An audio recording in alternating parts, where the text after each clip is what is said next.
Hey guys, the DVD update here, and I'm here for a Hitchcock week where each of us review a Hitchcock movie each day of the week for this week. And for my review, I'm doing a review on the movie called The Lady Vanishes. This is a DVD I have. It's a double feature. It's on one disc. It's got two movies, but that's okay because they're from the 30s, so the video quality being not good is understandable. The one in question, or the one I watched to review anyway, is called The Lady Vanishes, which is right there. It's black and white, like I said, and came out in 1938. And it's black and white, which is awesome. Because I need to start watching more black and white movies because I usually don't like older movies. The only black and white movie I really like thus far is like some of the classics that are out there and Night of the Living Dead, stuff like that. But now to give you a little Hitchcock stuff I've already seen of Hitchcock. Um, all of his mainstream stuff, like his popular stuff. Of course, Psycho, because I'm into horror. Vertigo, I've seen. The Rear Window. So, I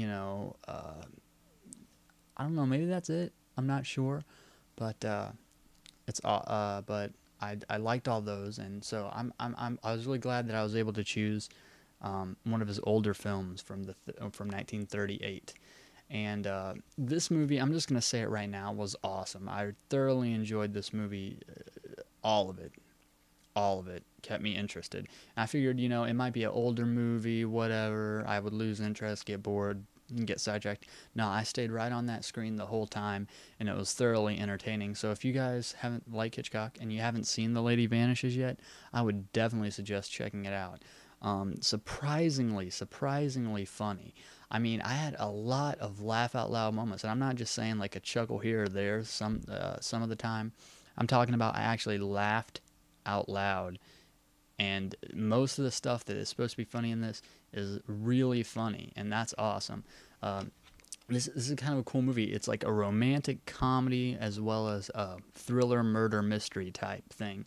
It's very awesome. The first 30 minutes of the film is cool as well because uh, it builds on each of the person's character. Like it makes you feel for these characters by using the first 30 minutes of the film to get let you get to know the characters and their personalities.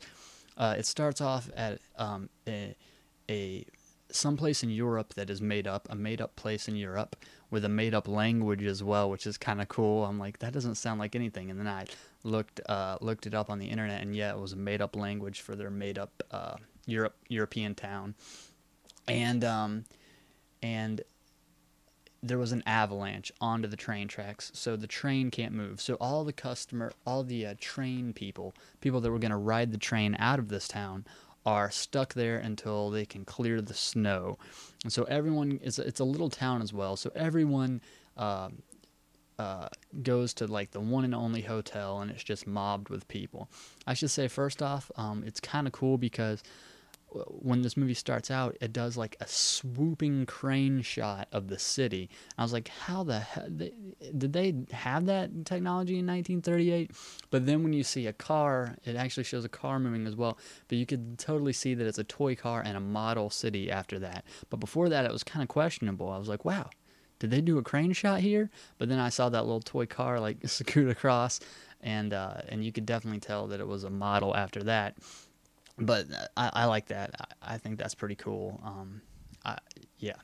So anyway, back to the hotel where all these trained peoples have to stay, and they're running out of rooms fast. And it goes to these two British guys who are just trying to get back. The whole movie, they're trying to get back just to see a cricket match. And let me tell you, these two British guys are really, really funny. Uh, I just love their comedy that goes on between the two, and and so yeah, they end up having there's no rooms left, so they have to take the maids' quarters and have to share a small bed. It's really funny. You guys should definitely check this out. And then so it builds up on their characters through that. You meet this old nice British lady who just loves telling stories to no end, and is really old and nice.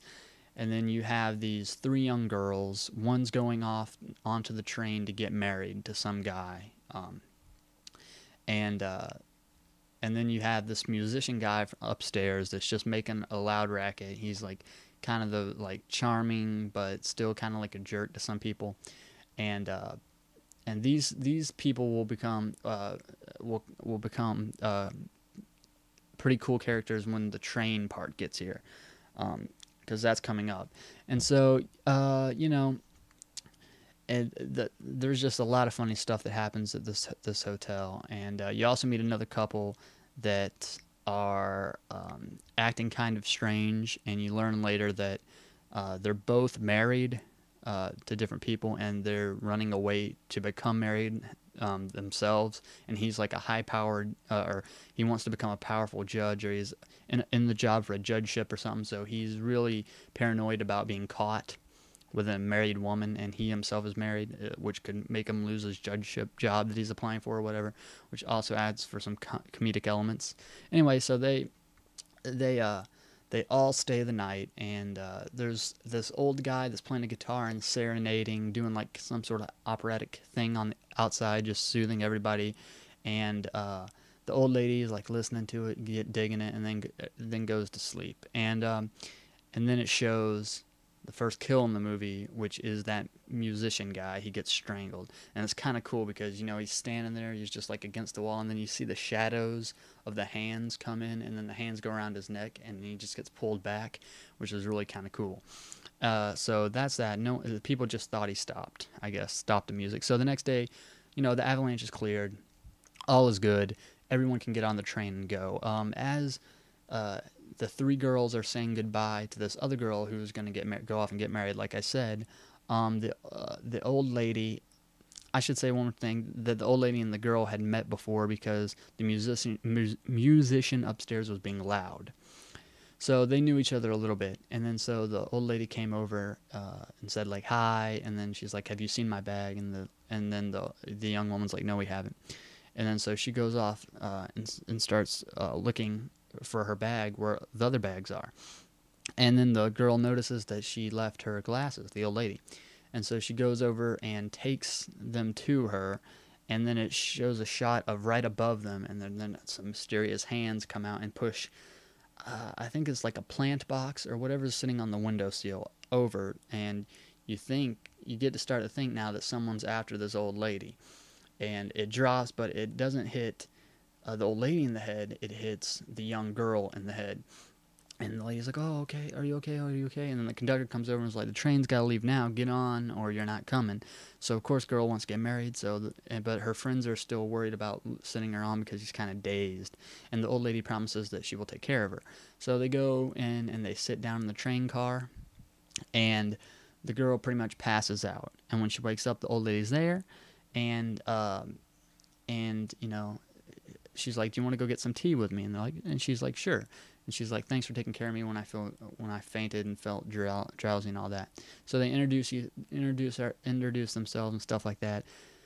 They have some interaction with some more people on the train, and then they go back to the train car where the old lady's like, go ahead and get some sleep. You're probably still, you know, groggy and stuff from the hit on the head. And she's like, okay. So she goes to sleep, and when she wakes up, and by the way, there's 4 other people in the train car with them, this little train cubicle type thing. And so basically she goes to sleep, and when she wakes up, there's no old lady there anymore. And she asks around, and no one in the train car is like, you were here by yourself. And then she goes out and she asks a whole bunch of other people if they've seen the old lady, and most of them tell her, what are you talking about? You were never with an old lady. So basically, just like the title says, the lady vanishes. And then she meets the musician guy that she had troubles with before and really does not like at all.